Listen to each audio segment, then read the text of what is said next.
Hello students, hi and good morning. Welcome to yes. So students, ये मनन कब से बोल रहा है क्लास चालू करो चालू करो चालू करो, मनन क्लास चालू हो रहा है। आज बोर्ड ब्लैंक है ना, रोज कुछ न कुछ क्वेश्चंस लिखे होते हैं, यानी बोर्ड ब्लैंक है मतलब कुछ नया टॉपिक होगा डेफिनेटली। सो मॉर्निंग सेशन पे जो हम स्टोइकियोमेट्री के क्वेश्चन सॉल्व कर रहे थे उसमें लिमिटिंग रिएजेंट एक ये भी टॉपिक है। तो स्टोइकियोमेट्री में व्हाट इज लिमिटिंग रिएजेंट वो आपको कल के लेक्चर में मिलेगा। लिमिटिंग रिएजेंट के क्वेश्चंस हम कल सॉल्व करेंगे, लेकिन बच्चों आज के लिए अब कुछ नया टॉपिक हम शुरू करने वाले हैं। वो टॉपिक है स्टोइकियोमेट्री इन सॉल्यूशंस। इसके पहले क्या पढ़ा था? Stoichiometry in chemical reactions, stoichiometry of chemical reaction पढ़ा था आपने। आज हम बात करने वाले हैं stoichiometric calculation in solutions. So word तो आपने सुन लिया सॉल्यूशन, और जैसे ही सॉल्यूशन वर्ड सुना है तो मन में इमोशन आ गए होंगे। मैंने 2 दिन पहले सॉल्यूशन के बारे में बताया था, डेफिनेशन सिखाया था, तो बोलो कि सॉल्यूशन का डेफिनेशन क्या है?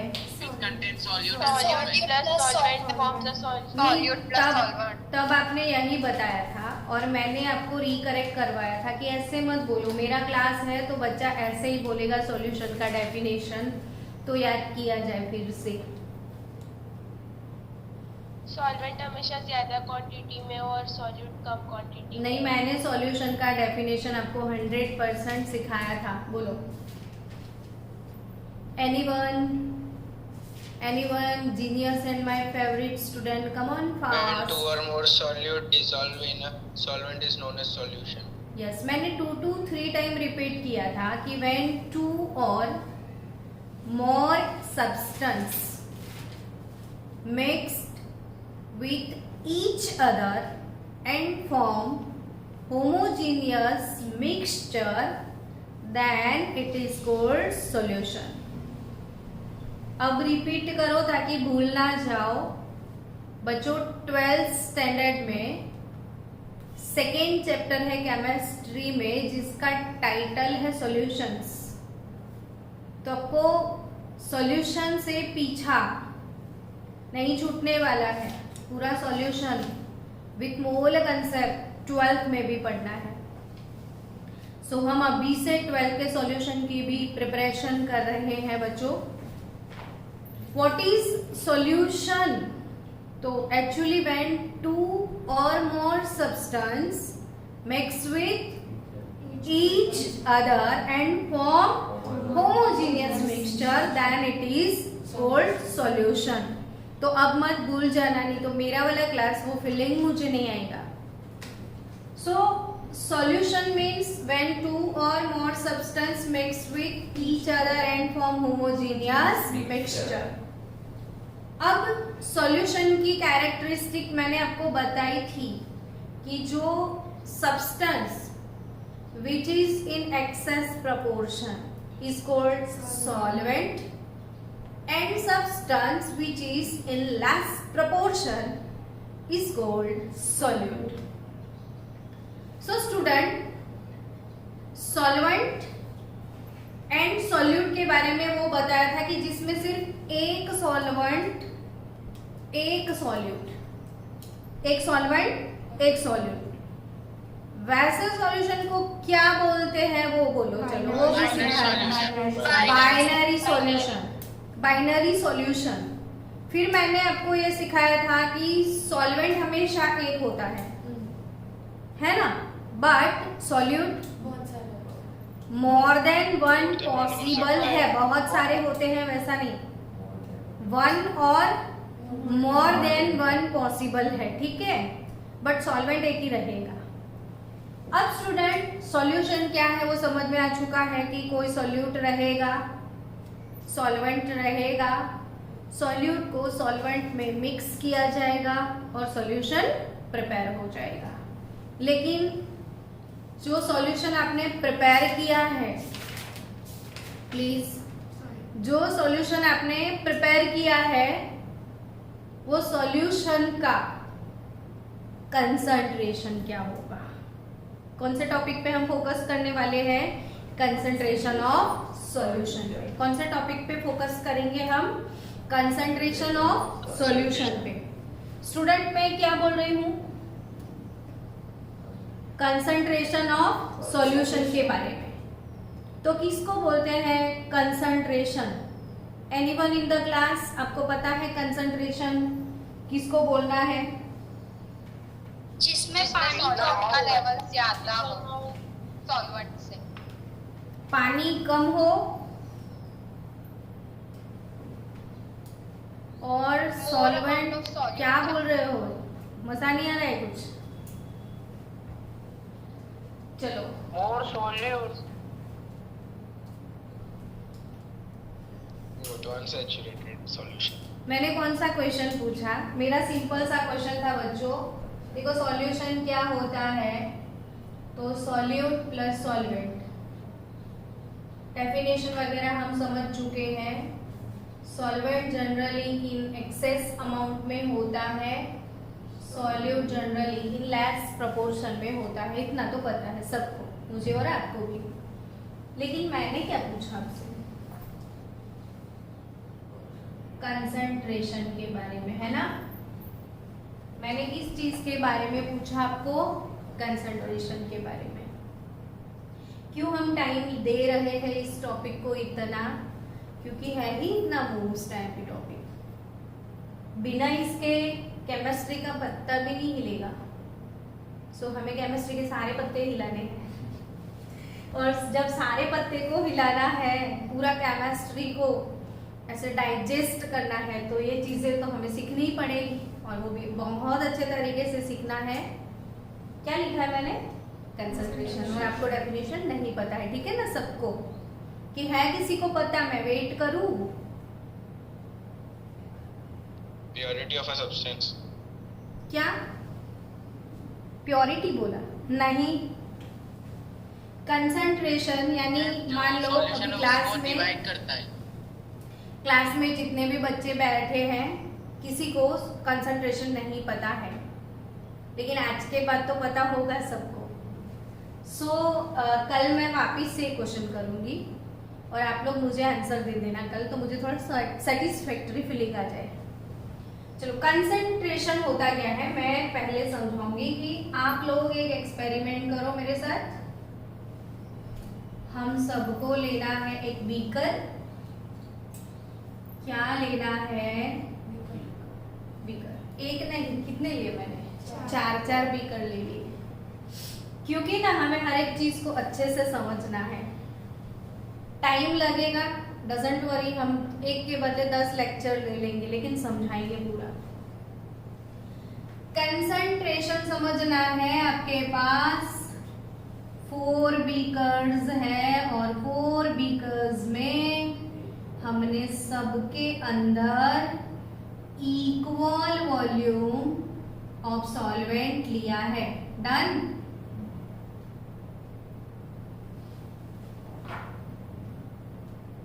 सबका आपको लग रहा है ना? सॉल्वेंट अमाउंट सेम लग रहा है ना? बोलते जाओ, ऐसे शांत मत बैठो। मुझे ना मुझे सोडियम जैसे बच्चे पसंद है क्लास में, मुझे आर्गन जैसे बच्चे नहीं पसंद है। और जानते हो सोडियम इज मोस्ट रिएक्टिव,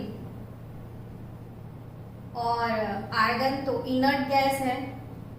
एक केमिस्ट्री का टीचर जब क्लास में पढ़ाए, तो क्लास में अगर 70 बच्चे हैं तो उसे अपना पीरियोडिक टेबल नजर आता है कि भाई मेरा पीरियोडिक टेबल, और जितने भी क्लास में बच्चे बैठे हैं वो सारे मेरे एलिमेंट्स मेरे पीरियोडिक टेबल के।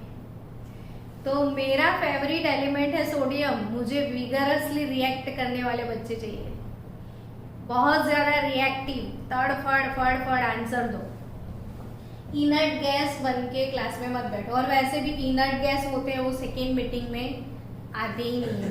तो अभी हमारा जो पीरियोडिक टेबल है वो पूरा जो पार्ट है रिएक्टिव पार्ट वही है, इनर्ट गैसेस सो गए हैं हमारे। चलो कंसंट्रेशन बच्चों क्या है आपके पास अभी, वो बताओ। 4 बिकर्स है, बोलो ना यार, अभी घर पे आके मार पड़ेगी सबको। हाँ यूं, ये क्या है 4 बिकर्स। अब किसका सॉल्यूशन बनाना है, पसंद है वो बोलो, शुगर डालो या सॉल्ट? रोज शुगर, डायबिटीज हो जाएगा फिर, मेरे को मत बोलना। चलो इसमें 1 स्पून मैंने शुगर डाल दिया, इसमें 2 स्पून शुगर डाल दिया, इसमें 3 स्पून शुगर डाल दिया, इसमें 4 स्पून शुगर डाल दिया। अब बताओ which solution is concentrated? क्या क्वेश्चन है तेरा? इक्वल शुगर क्या इक्वल? इक्वल सॉल्वेंट है सब में, देख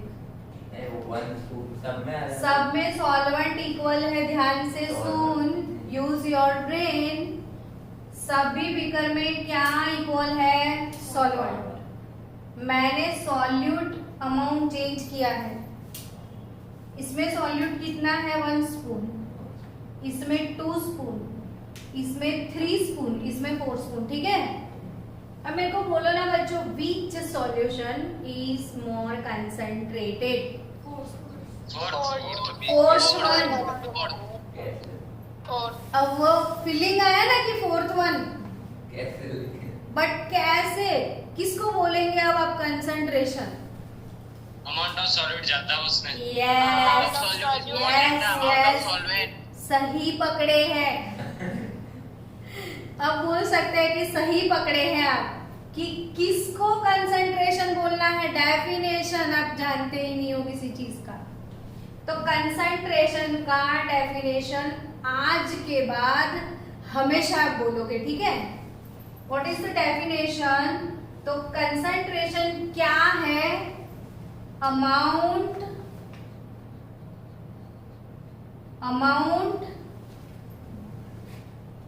of solute in unit volume of solution, यानी जो भी सॉल्यूशन बनेगा उसका वॉल्यूम सेम रहेगा। मान लो मेरा ये 1 लीटर सॉल्यूशन था, ठीक है, यानी जितने भी सॉल्यूशन थे मेरे सारे के सारे 1 लीटर थे। यूनिट वॉल्यूम था सबका, ठीक है, क्या था? यूनिट वॉल्यूम था, लेकिन चेंज क्या हुआ? Amount of solute. तो किसको बोलेंगे कंसंट्रेशन बच्चों? Amount of solute in a unit volume of solution. किसको बोलेंगे concentration? Amount of solute in a unit volume of solution, ठीक है। किसको बोलेंगे concentration? Once more, amount of solute in unit volume of solution. That's good. यानी concentration और solution दोनों चीजें पक्के से समझ में आ गई आज, ठीक है। नाउ स्टूडेंट्स, कंसंट्रेशन इसको एक्सप्रेस करने के लिए यूनिट तो चाहिए ना। मास होगा तो हम बोलेंगे 4 kg, 5 kg, जो भी क्वांटिटी है उसके लिए यूनिट होते हैं। तो कंसंट्रेशन इसको कैसे एक्सप्रेस किया जाए, ठीक है। So concentration of solution can be express in different units, और वो जितने भी कंसंट्रेशन के यूनिट्स है, मेथड्स है, वो 2 टाइप के होंगे। One is temperature, dependent. Then what is other one? Temperature independent. एक टेम्परेचर डिपेंडेंट है,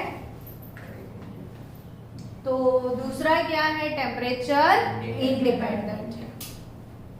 यानी थोड़े यूनिट्स ऐसे हैं जो टेम्परेचर बेस्ड है, मतलब टेम्परेचर चेंज हुआ तो वो कंसंट्रेशन भी चेंज हो जाएगा। डिफरेंट डिफरेंट टेम्परेचर पे कंसंट्रेशन भी डिफरेंट डिफरेंट होगा।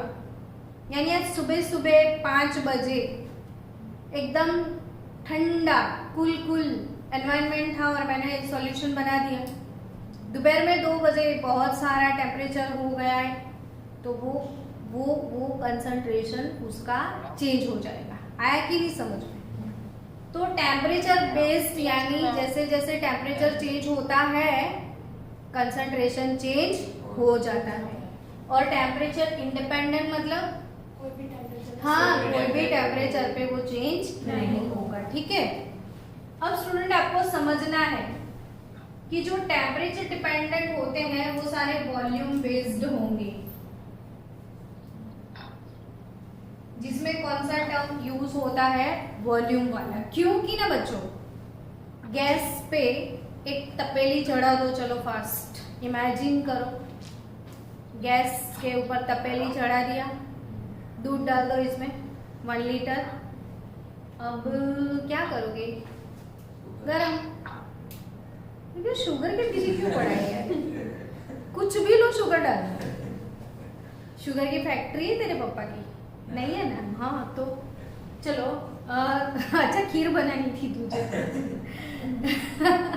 चलो ये डीसी को खीर खाना है, वो दूध मैंने रखा है तो उसने शुगर डाल दिया। हमें शुगर नहीं डालना है। जस्ट गैस पे तपेली चढ़ा दिया, 1 लीटर दूध चढ़ा दिया, गैस ऑन कर लो, फिर भूल जाओ। क्या होगा वो बताओ ना जरा। दूध उबरा जाएगा। उबरा जाएगा। वाह वाह वाह। दूध क्या जाएगा? उबरा जाएगा। मतलब दूध तपेली में से बाहर आ जाएगा, है ना? सोचने वाली बात तो है, किस वजह से दूध अपना वॉल्यूम बहुत ज्यादा बढ़ा दिया और तपेली के बाहर आ गया? टेम्परेचर की वजह से। Then what is the moral of the story? कि टेम्परेचर कभी इंक्रीज होता है तो वॉल्यूम इंक्रीज होता है। डिक्रीज का हुआ, दूध उबल के उभरा जा रहा है भाई। तो टेम्परेचर इंक्रीज होता है तो वॉल्यूम के बारे में क्या बोल सकते हो? एग्जैक्टली। और कितना सस्ता एग्जाम्पल है ना, आपके सामने रोज होता होगा लेकिन हम कभी सोचते नहीं है उसके बारे में। तो यानी टेम्परेचर जब भी इंक्रीज होता है ना तो वॉल्यूम इंक्रीज हो जाता है। समझे कि नहीं आप? इसीलिए जो भी कैसे यूनिट है वॉल्यूम बेस्ड, वो टेम्परेचर डिपेंडेंट। और जिसमें वॉल्यूम टर्म नहीं आएगा, मास बेस आएंगे, है ना? 2 किलो मैंगो लाके रखे हैं तो टेम्परेचर की वजह से 4 किलो नहीं होने वाले, उभरा जाते हैं मैंगो। ठीक है, तो जो मास बेस होंगे ना, मास बेस होंगे वो टेम्परेचर इंडिपेंडेंट यूनिट्स होंगे। अच्छा बच्चों ये बताओ, 10th स्टैंडर्ड में आपने कंसंट्रेशन के ऐसे कौन कौन से यूनिट के बारे में सुना है? Volume upon volume.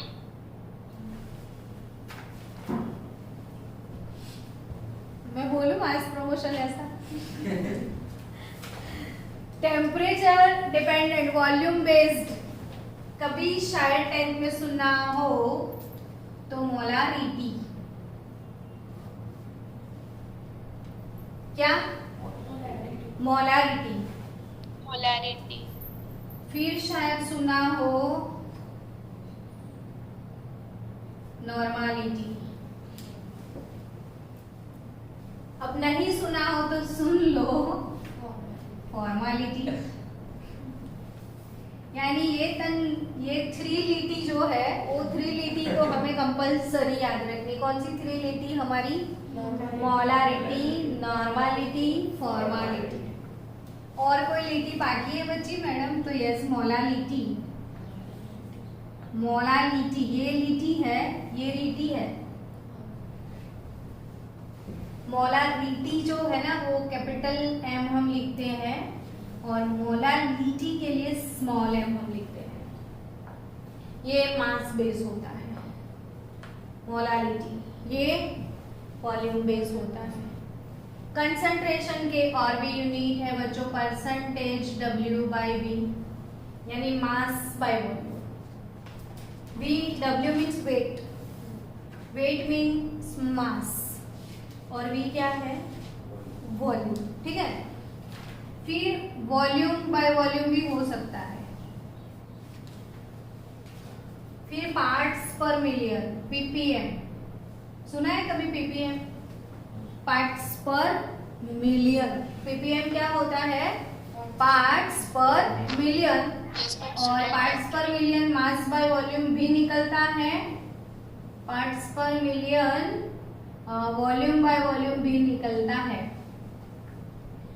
तो ऑलमोस्ट ये जो है molarity, normality, formality, percentage, W/V, percentage, volume by volume, ppm, ये सारे ऐसे यूनिट है जो कि टेम्परेचर चेंज होने की वजह से चेंज हो जाते हैं। और मोलालिटी अभी अभी 1-2 दिन पहले आपने सीखा था मोल फ्रैक्शन।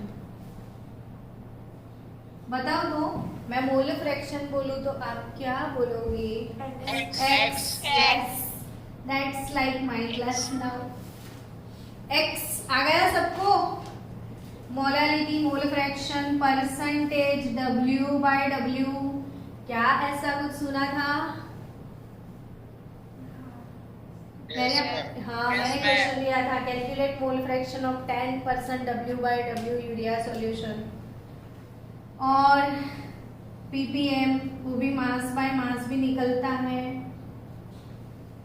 तो जो मास बेस्ड मोलालिटी है, मोल फ्रैक्शन है, परसेंटेज, W/W है, ऐसे कंसंट्रेशन जो है वो टेम्परेचर इंडिपेंडेंट होते हैं और ये वाले टेम्परेचर डिपेंडेंट है। ठीक है, चलो अब कुछ तूफानी करते हैं। आज कुछ तूफानी करते हैं। तो कुछ तूफानी, बिना तूफान के तो मजा ही ना आए। चलो अब इनमें से कुछ सीखते हैं, 1-2 यूनिट पकड़ के। ये जितने भी यूनिट लिखे थे ना उसमें से आपको एक आता होगा मोल फ्रैक्शन। मोल फ्रैक्शन हो चुका है। आज हम लोग सीखने वाले हैं मोलारिटी, फिर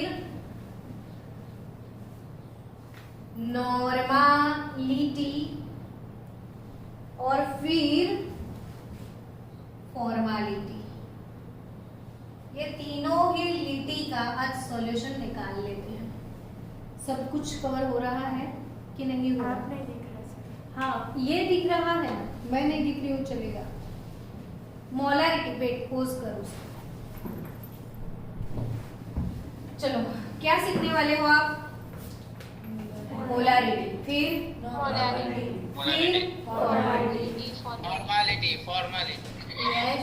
यस मेरे प्यारे बच्चों, आपके अंदर जोश आ गया है और उसी जोश में होश बनाए रखना। तो मोलारिटी M, नॉर्मालिटी N और फॉर्मालिटी F। सिंबल याद रखना, सिंबल। अब आपको लैब में भेज दिया जाए, कहाँ पे भेज दिया जाए? लैब में, और बोला जाए जा बच्चा सॉल्यूशन बना के ला, और आप बोलोगे अरे मैडम कैसे सॉल्यूशन बनाने हैं वो तो बताओ। तो मैं बोलूंगी आपसे कि बेटा 1 मोलर एसिटिक एसिड का आपको सॉल्यूशन बनाने का है। फिर मैं बोलूंगी 1 नॉर्मल एसिटिक एसिड का सॉल्यूशन आप बना के लेके आओ और फिर हम बोलेंगे 1 फॉर्मल एसिटिक एसिड का सॉल्यूशन बना के लेके आओ। कैसे रीड करते हैं वो समझ गए आप? इसको क्या रीड करोगे? 1 मोलर। चलो इसको क्या रीड करोगे आप? 1 नॉर्मल। और इसको क्या रीड करोगे? 1 फॉर्मल। अब मेरे को ये बताओ मेरे प्यारे बच्चों, आपको अगर एक्वियस सॉल्यूशन बनाने का है तो आपको क्या क्या चाहिए वो बताओ। वाटर। फिर जिसका सॉल्यूशन एसिटिक बनाना है वो। जिसका बनाना है वो बनाना नहीं है, इसमें एसिटिक एसिड है। एसिटिक एसिड है, बनाना नहीं है, वो मैं बोल रही हूँ। तो एसिटिक एसिड, फिर एसिटिक एसिड चाहिए। चलो आपको इतना तो समझ में आ गया। ये कंसंट्रेशन ये वाली बात है कि जब तक आप टॉपिक में घुसोगे नहीं ना तब तक आपको ये टफ लगेगा। इसलिए हम लोग ट्राई कर रहे हैं आज कि आपको एक एक चीजें समझ आए। यानी आपने ही बताया कि आपको सॉल्यूशन बनाना था, आप लैब में गए, आपको एसेसरीज ढूंढनी है, तो क्या क्या चाहिएगा आपको? तो कंटेनर तो चाहिए ना सबको। हाँ, तो एक बीकर तो ले लो। चलो आज बीकर तो लेते हैं नहीं। एक बार मैंने एक बहुत मस्त कुछ मैसेज पढ़ा था व्हाट्सएप पे कि केमिस्ट्री के अगर बच्चे होते हैं और वो डायरेक्टर बन जाए तो वो कैसी कैसी मूवी बनाएंगे। तो वो 3 इडियट्स नहीं नाम रखेंगे। क्या रखेंगे पता है? 3 बीकर्स। 3 बीकर्स, हमारा एसिड तुम्हारा बेस। हमारा दिल आपके पास है वो नहीं, हमारा बीकर आपके पास है। तो अब सोचना आप आराम से कि केमिस्ट्री के जो केमिकल होते हैं, केमिस्ट्री के स्टूडेंट, और वो डायरेक्टर बन जाए तो जितनी भी मूवीज है उनका कैसा कैसा नाम रखेंगे। थोड़ा फन भी हो जाएगा और इसके बहाने कुछ आपको केमिस्ट्री भी समझ में आने लगेगा। तो अब हमारा बीकर आपका सॉल्यूशन। तो बीकर बीकर बीकर 3 बीकर आ गए। 3 इडियट्स की 3 बीकर। 3 बीकर।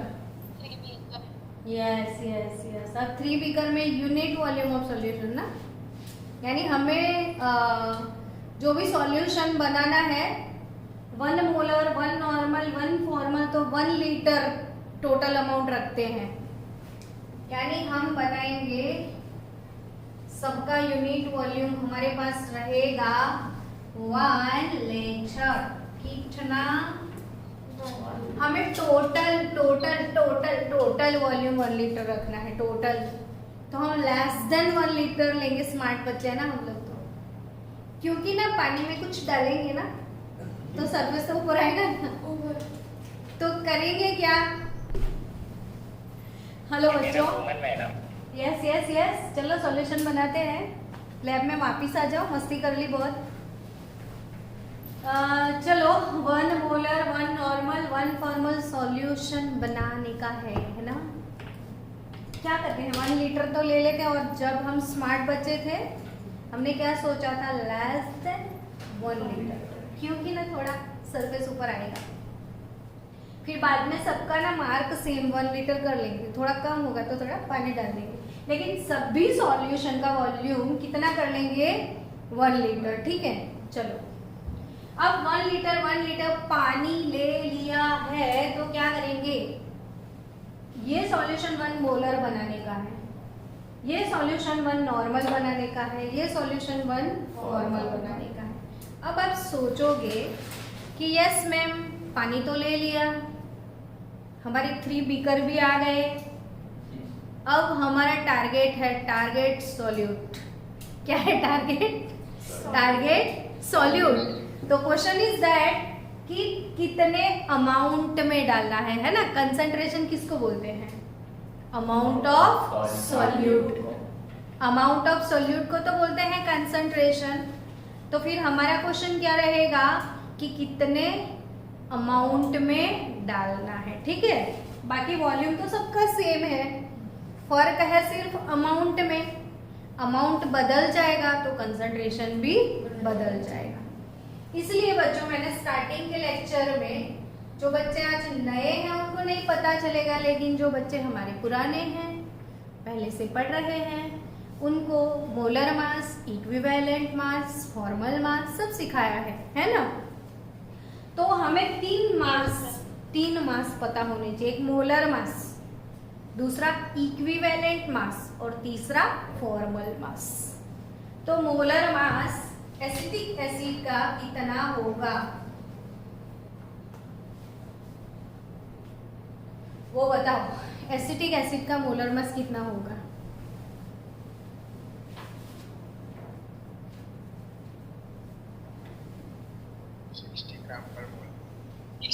ग्राम पर मोल। C2H6O2 60 ग्राम पर मोल, ये मोलर मास, ठीक है बच्चों। फिर से ध्यान से, इधर इंपॉर्टेंट है मोलर मास, जो कि है इसका 60 ग्राम पर मोल।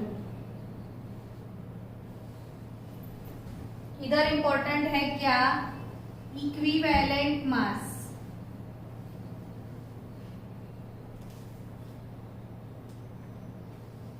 और इधर इंपॉर्टेंट है क्या? फॉर्मूला मास और फॉर्मल मास। तो फॉर्मूला मास, इक्विवेलेंट मास और मोलर मास। मोलर मास निकालना सबको आता है। क्लास का कोई स्मार्ट बच्चा बता सकता है मुझे इक्विवेलेंट मास कैसे निकालना है? Molar mass upon very good, that's like my class now. मुझे फील आ रहा है कि मैं अपने क्लास में हूँ, अपना वाला क्लास। इक्विवेलेंट मास कैसे निकालते हैं? तो मोलर मास अपॉन ये एसिड है ना, तो एसिड का क्या? बेसिसिटी। यस, एसिड का क्या? Basicity of acid. So students, what is here basicity? One. Basicity का definition कितने बच्चों को याद है? Yes, number of replaceable hydrogen. किसको बेसिसिटी बोलते हैं DC? Number of replaceable hydrogen. Yes, तो जो एसिटिक एसिड है उसको डिकम्पोज किया जाए, आयोनाइज किया जाए, तो इसमें से एक हाइड्रोजन ये रिलीज होगा, यानी इसका बेसिसिटी 1 है कि नहीं? तो 60/1, तो ये 60 ग्राम इक्विवेलेंट मास हो गया, यानी मोलर मास और इक्विवेलेंट मास सेम हो गया। चलो हम किस मास पे जाए अब? एनीवन इन द क्लास, किसी को फॉर्मूला मास पता है तो? एम्पेरिकल मास। एम्पेरिकल मास, यस एम्पेरिकल मास। देखो C2H6O2 ये इसका कंडेंस फॉर्मूला है, ठीक है। अब मेरे को बताओ कुछ कॉमन निकलता है क्या इसमें? 2 कॉमन, 2 कॉमन निकलेगा तो बचेगा क्या? CH3O बचेगा, C2H4 आएगा ना, C2H4O2। कॉमन क्या निकलेगा? 2 कॉमन निकलेगा, तो CH2O into 2 हो गया। ये जो बचा इसे एम्पेरिकल फॉर्मूला बोलते हैं। क्या बोलते हैं? ये मॉलिक्यूलर फॉर्मूला है, ये वैसे स्ट्रक्चरल है। अब ये कंडेंस है तो मॉलिक्यूलर फॉर्मूला है। 2 कॉमन निकाल दिया, जो बचा वो क्या? Empirical formula. ये क्या है? एम्पेरिकल। तो एम्पेरिकल फॉर्मूला का मास वही होता है फॉर्मूला मास, ठीक है। अब इसका कितना आएगा फॉर्मूला मास? तो सिर्फ इतना ही मास, तो अब तो 2 और डायरेक्टली लिख सकते हो कि 2 कॉमन निकाल दिया था तो हाफ हो जाएगा 30 ग्राम पर।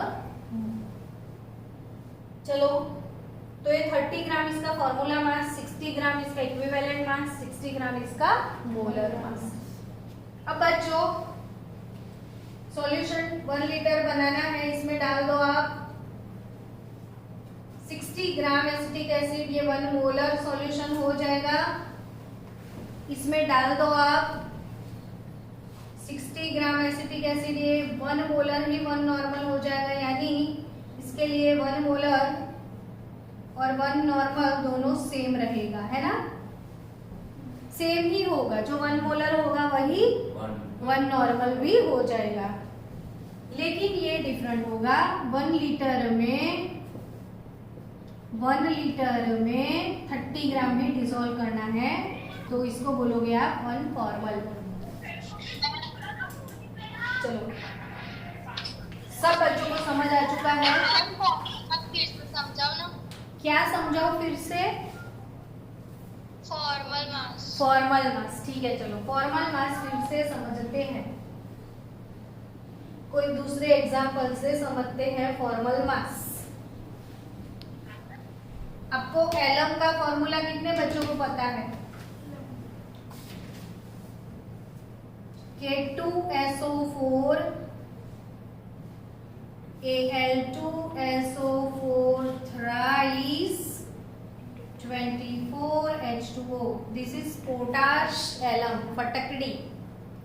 फटकड़ी जिसको बोलते हैं ना, फिटकरी, वो है ये एलम, पोटाश एलम। ये इसका मॉलिक्यूलर फॉर्मूला है, ठीक है। हमें क्या निकालना है? इसका एम्पेरिकल फॉर्मूला। अब इसका मॉलिक्यूलर फॉर्मूला का मोलर मास निकालोगे तो वो निकलेगा 948 ग्राम पर मोल। मोलर मास कितना निकलेगा? 948 ग्राम पर मोल। अब इसका एम्पेरिकल फॉर्मूला, ये दोनों कॉम्पिटिटिव लेवल पे इसका एम्पेरिकल फॉर्मूला, मॉलिक्यूलर फॉर्मूला दोनों ही इम्पोर्टेंट है। तभी हम फिर से समझा रहे थे, तो कोई और एग्जांपल ले लिया जो आपके ज्यादा काम में आए, ठीक है। चलो, अब मेरे को इसका प्रपोर्शन सबका, मतलब इसके सारे स्पेयर पार्ट्स जो है वो अलग अलग कर दो, बॉडी के ऑर्गन को अलग कर दो। इसमें बॉडी ऑर्गन में के है, एल्यूमिनियम है, मुझे सल्फेट दिखाई दे रहा है और वाटर भी है, ठीक है कि नहीं? K2 तो ये 2 है, Al2 तो ये भी 2 है, SO3 और ये 1, टोटल 4, और ये हो जाएंगे 24, ठीक है ना? हर्ष, जब थक जाते हैं तो मस्ती करने का मूड आ जाता है। अब मेरे को ये बताओ, कुछ कॉमन निकलता है क्या? 2 कॉमन। 2 ओ मेरे को 2 मत बोलो, 2 होगा कॉमन। चलो, ये 1 हो गया, ये भी 1, ये 2, ये 2 और ये 12, ठीक है। अब लिखे एम्पेरिकल फॉर्मूला।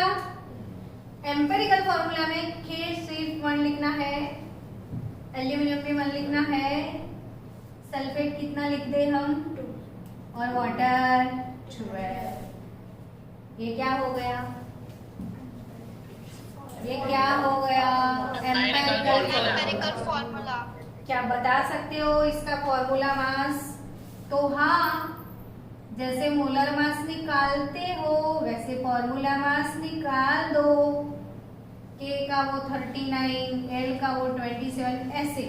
लेकिन वो लेबरियस लोग होते हैं जो ऐसे निकालते हैं। स्मार्ट लोग क्या करते हैं, उनको पता है मोलर मास इतना है, Molecular mass by 2. 948 divided by 2. Exactly 2 common निकाल दिया तो आंसर मिलेगा 474,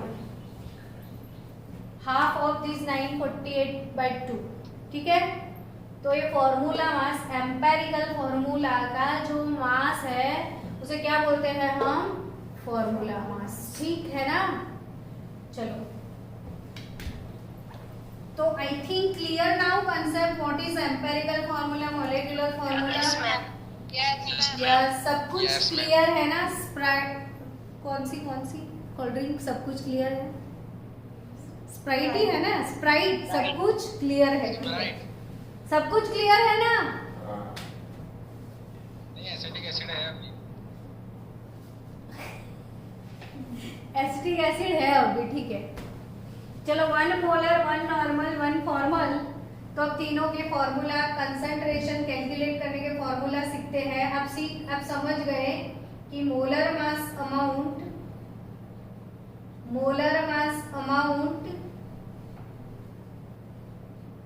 इन 1 लीटर ऑफ सॉल्यूशन वो हो जाएगा आपका 1 molar. Equivalent mass amount in 1 liter of solution वो हो जाएगा equivalent mass and formula mass amount in 1 liter solution वो हो जाएगा 1 फॉर्मल. क्लियर? तो बच्चों, मोलारिटी m है, नॉर्मलिटी n है, फॉर्मालिटी f है. तो मोलारिटी यानी number of moles per litre, ये चीज हुई. Number of moles per litre, number of moles per litre. क्या आप जानते हो नंबर ऑफ मोल्स कैसे कैलकुलेट करते थे हम लोग? Yes, ma'am. Yes, Mass ma'am. upon molar Given mass. mass upon molar mass. Molar. तो given mass upon molar mass यानी हो गया mass of solute in gram upon molar mass of solute and volume of solution in litre. Volume of solution in litre. अब normality क्या होगा बोलो? तो again mass of solute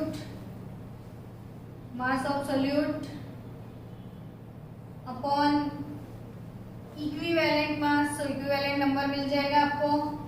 mass of solute upon equivalent mass यानी number of equivalent मिलेगा आपको. तो equivalent mass and volume of solution, यानी यहाँ पे मास of solute upon molar mass into volume of solution. Mass of solute को G बोल दो, मोलर मास को M बोल दो, वॉल्यूम ऑफ सॉल्यूशन को V. Molarity is nothing but G by MV. क्या? G by MV. So normality mass of solute G, equivalent mass E and volume of solution V. G by EV. और ये तो मेरे बिना समझाए आप समझ गए कि मास ऑफ सोल्यूट वो तो फिक्स है, सब में G. मास चेंज हुआ, इधर इक्विवेलेंट मास के बदले क्या लिखोगे आप? Formula mass into volume of solution in litre यानी G by FV. G by V सब में कॉमन है. चेंज हुआ तो molar mass, equivalent mass and formula mass. Done? अच्छे से समझ आया? सबको क्लियर? yes, ma'am. तो फिर अब Yes, नेक्स्ट ma'am. टाइम जब मिलेंगे तो मोलारिटी, नॉर्मलिटी, उसके सारे MCQ, उसके सारे प्रॉब्लम्स, उसकी प्रैक्टिस होगी और उसके बाद उसके बेस्ड जितने भी टॉपिक हैं यानी नेक्स्ट वीक पूरे वीक हम यही करते रहेंगे. Bye bye, have a good day.